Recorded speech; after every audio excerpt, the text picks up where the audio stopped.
नमस्कार, मैं कमलेश सिंह एग्जाम 21 के प्लेटफॉर्म से। हम लोग इस सेशन में फंडामेंटल राइट जो मूल अधिकार पढ़ रहे हैं भारतीय संविधान के भाग 3 और इसमें भाग 3 में फंडामेंटल राइट्स के बारे में उल्लेख किया गया है। मूल अधिकार अथवा मौलिक अधिकार पर हम लोग डिस्कस कर रहे हैं और इसमें हम लोग देखेंगे आज धर्म की स्वतंत्रता का अधिकार, right to freedom of religion. Okay, और यह आर्टिकल है 25 से 28 तक। तो 25 से 28 तक यानी 25, 26, 27, 28। तो यह जो अनुच्छेद में उल्लेख किया गया है धर्म की स्वतंत्रता का के बारे में, यानी right to freedom of religion.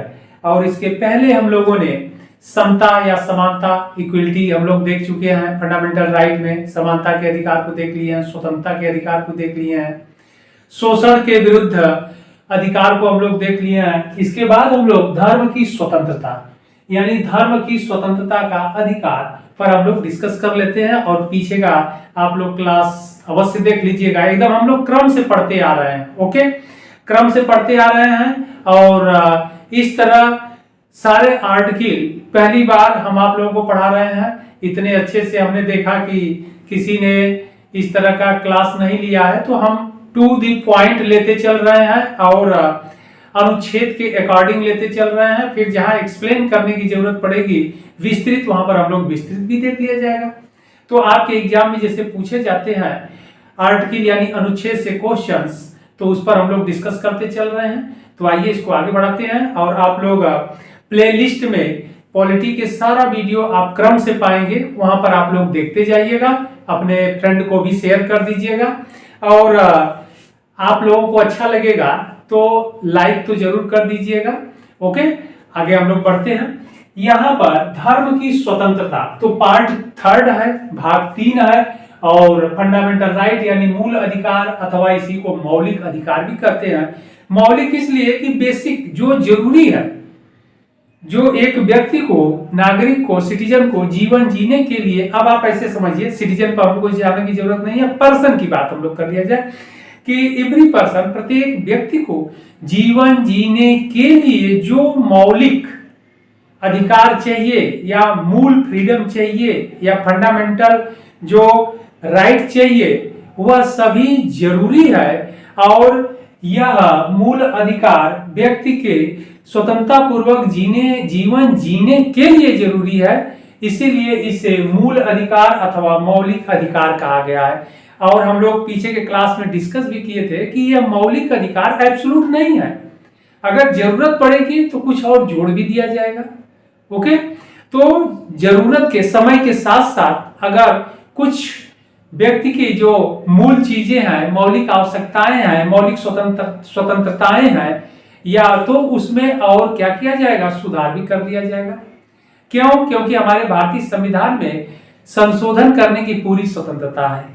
Okay, तभी आज 100 से ऊपर संविधान संशोधन हो चुके हैं, कॉन्स्टिट्यूशन में अमेंडमेंट किए जा चुके हैं। समय के साथ साथ जिनकी जरूरत नहीं पड़ रही है उसे हटा दिया जा रहा है, रिपेल कर दिया जा रहा है, यानी जिसे निरसन आप कहते हैं, तो रिपेल कर दिया जा रहा है, हटा दिया जा रहा है। और फिर समय के साथ साथ जो जिनकी आवश्यकताएं पड़ रही है उनको स्थान दिया जा रहा है, और उस भाग में, उस आर्टिकल में। ओके, तो आइए हम लोग देखते हैं, इसको आगे बढ़ा लेते हैं। धर्म की स्वतंत्रता का अधिकार, right to freedom of religion. अब क्या धर्म की स्वतंत्रता की जरूरत क्यों पड़ गई? क्या हम लोग जो भारत डाइवर्सिटी के रूप में है यानी विविधतामय है, या फिर आप अनेकता में एकता कहते हैं, तो डाइवर्सिटी में भी यूनिटी है, एकता की बात हमें देखने को मिलती है। तो क्या सभी लोग अपने अपने धर्म की उपासना नहीं करते हैं? करते हैं। तो इसीलिए तो इसकी जरूरत पड़ी है कि यहाँ पर एक धर्म के लोग, एक धर्म के मानने वाले लोग नहीं है। हमारे इंडिया में जो डाइवर्सिटी है, डिफरेंट संप्रदाय के, रिलीजन के यानी धर्म के मानने वाले लोग हैं, इसलिए किसी को अपने धर्म यानी जैसे हिंदू धर्म होगा, सनातन धर्म, इनके जो रिलीजियस यानी धार्मिक संस्थान होते हैं, टेम्पल कहा जाता है, इस्लाम धर्म के मस्जिद होती है, ईसाई धर्म के ओके, सिख धर्म के, तो इसी तरह ईसाई धर्म के जो गिरजाघर होते हैं, इसी तरह डिफरेंट डिफरेंट जो धर्म के जो धार्मिक टेम्पल कह लीजिए, डिफरेंट डिफरेंट नामों से जाने जाते हैं, तो सभी को अपने उपासना के लिए एक धार्मिक संस्थान का होना जरूरी है। और यह सभी धर्म में एक्सेप्ट किया गया है, माना गया है। और सभी धर्म में जो ईश्वर की उपासना की जो विधियां है वो डिफरेंट डिफरेंट है, तरीका भी अलग अलग है।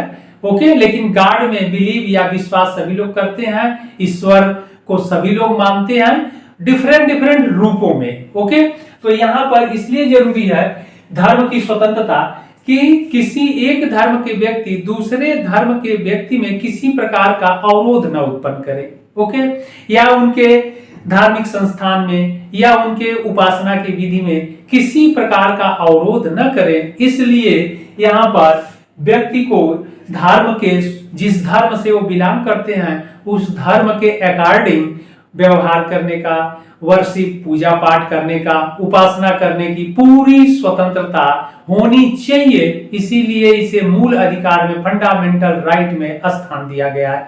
ओके, अब आगे हम लोग बढ़ते हैं, right of freedom of religion. तो रिलीजन में क्या है, आर्टिकल 25 में क्या कहा गया है उसको देख लिया जाए। सभी व्यक्तियों को समान रूप से, यहाँ शब्द छूट गया है, सभी व्यक्तियों को समान रूप से अंतःकरण का मतलब होता है कॉन्सेंस। ओके, कॉन्सेंस मतलब अंतःकरण, अंदर से, दिल से, आप कहते हैं ना हृदय से, आंतरिक भाव से। तो अंतःकरण उसी को कहते हैं, हिंदी में इंग्लिश शब्द है तो कॉन्सेंस। ओके, इंग्लिश में इसे कंसेंस कहा जाता है। अंतःकरण हृदय की, जो कहते हैं ना दिल से बात निकल रही है, तो दिल से समझ लीजिए, भगवान की दिल से। तो यहां पर फिर हम लोग देख लेते हैं, सभी व्यक्तियों को, ओके, ऑल पर्सन, ओके, सभी व्यक्तियों को समान रूप से अंतःकरण की तथा स्वतंत्रता पूर्वक धर्म को मानने, ओके, आचरण करने और प्रचार करने की स्वतंत्रता होगी। यह क्या कर रहा है आर्टिकल 25 में। तो अनुच्छेद 25 में पहला अनुच्छेद यह बता रहा है कि सभी व्यक्तियों को समान रूप से अंतःकरण की, यानी दिल से, हृदय से अंतःकरण की, तथा स्वतंत्रता पूर्वक, अब स्वतंत्रता पूर्वक, विदाउट रिस्ट्रिक्शन के, स्वतंत्रता पूर्वक अपने धर्म को, यहां पर अपने मिस हो गया है, अपने धर्म को ध्यान रखना है, अपने धर्म को मानने, आचरण करने और उसका प्रचार करने की स्वतंत्रता होगी। ओके, तो ये बातें यहां पर कही गई है और इसमें किसी तरह का रोक नहीं लगाया जा सकता है। ओके, तो आगे कहा जा रहा है क्या आर्टिकल 26 में, तो यहां पर आपको क्लियर हो गया होगा कि सभी व्यक्तियों को समान रूप से अंतःकरण की तथा स्वतंत्रता पूर्वक अपने धर्म को मानने, उस धर्म के अकॉर्डिंग आचरण करने और प्रचार करने की, प्रचार किसका, अपने धर्म का। सभी धर्म के जो धार्मिक गुरु होते हैं अपने धर्म को अच्छा बताते हैं, तो वही प्रचार हुआ। उपदेश देते हैं, प्रवचन देते हैं, तो वही प्रचार हुआ। ओके, और यह प्रचार नहीं कि लाउड स्पीकर लेकर के आप अनाउंस करेंगे कि हमारा धर्म अच्छा है, जल्दी एक्सेप्ट करिए, जल्दी एक्सेप्ट करिए, दूसरे धर्म को ना एक्सेप्ट करिए, ये प्रचार नहीं, ध्यान रखना है। ओके, तो यहां पर प्रचार से तात्पर्य है आप उपदेश देंगे, प्रवचन देंगे, इस तरह के जो विधान है उससे मतलब है तो प्रचार करने की स्वतंत्रता।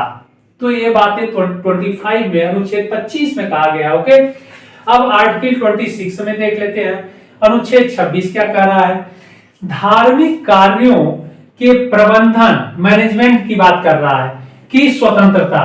अब यहाँ धार्मिक कार्यों के प्रबंधन की स्वतंत्रता से मतलब क्या है, तो यहाँ पर एक्सप्लेन किया गया है, इसको हम लोग देख लेते हैं।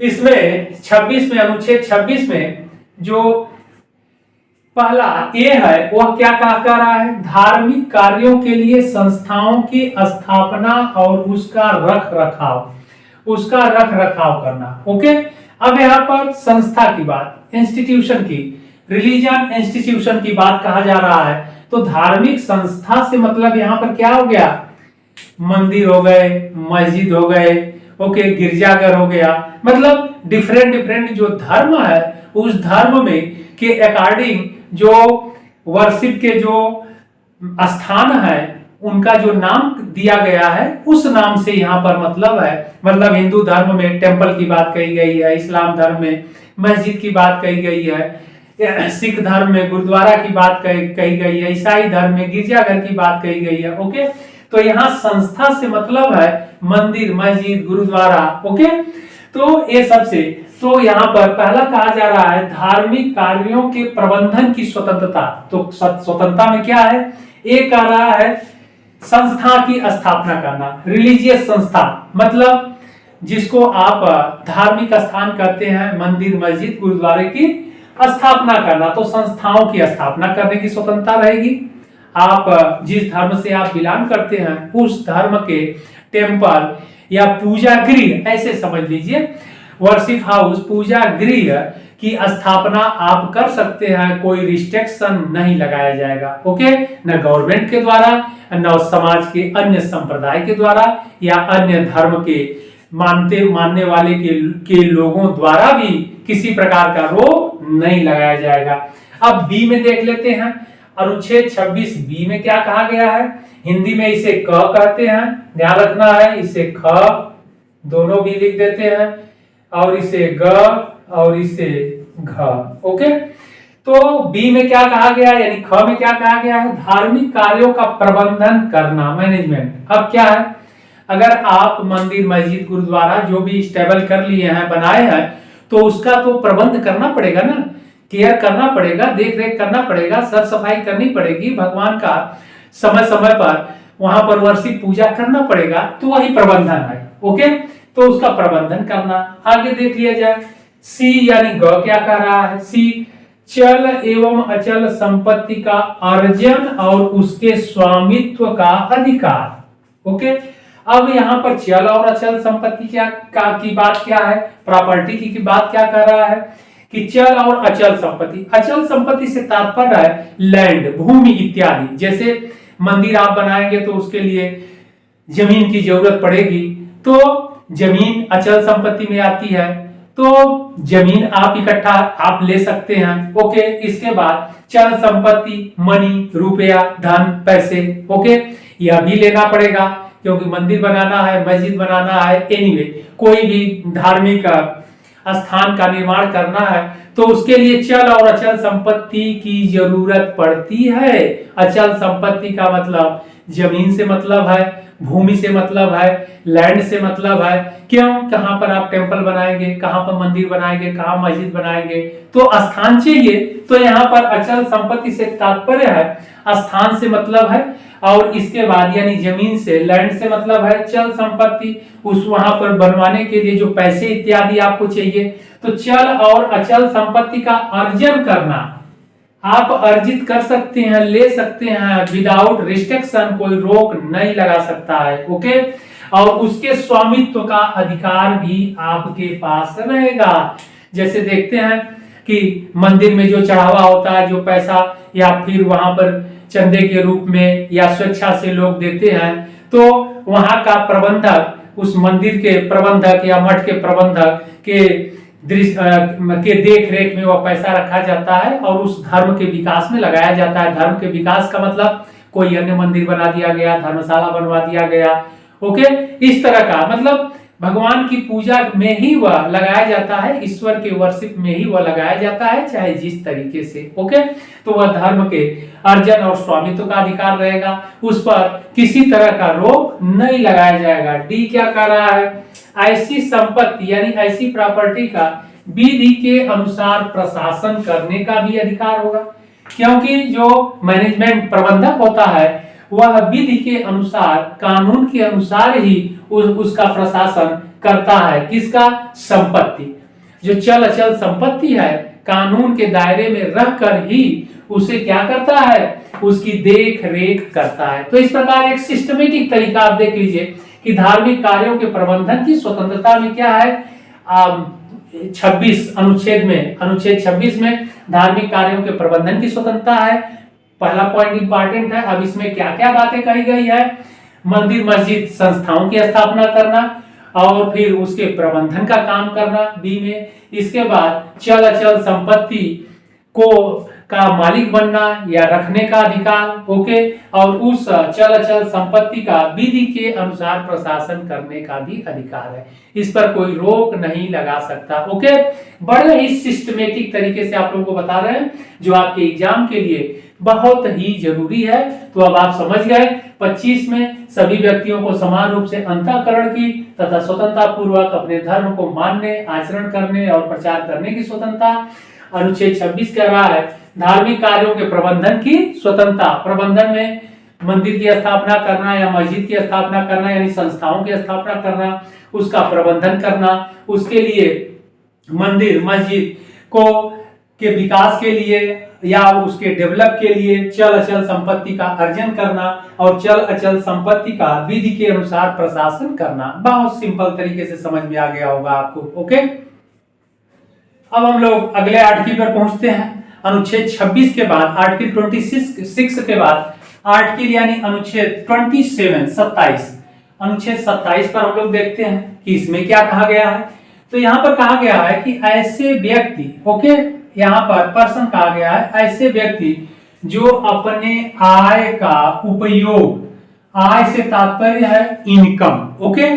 तो यहाँ पर ऐसे व्यक्ति जो अपने आय का उपयोग किसी विशेष धर्म के रख रखाव और अभिवृद्धि का मतलब उसके विकास से मतलब है, यहाँ अभिवृद्धि के लिए करते हैं, वे करों से, कर का मतलब टैक्स, इनकम टैक्स की अदायगी से स्वतंत्र होंगे। इंपॉर्टेंट बातें, ओके।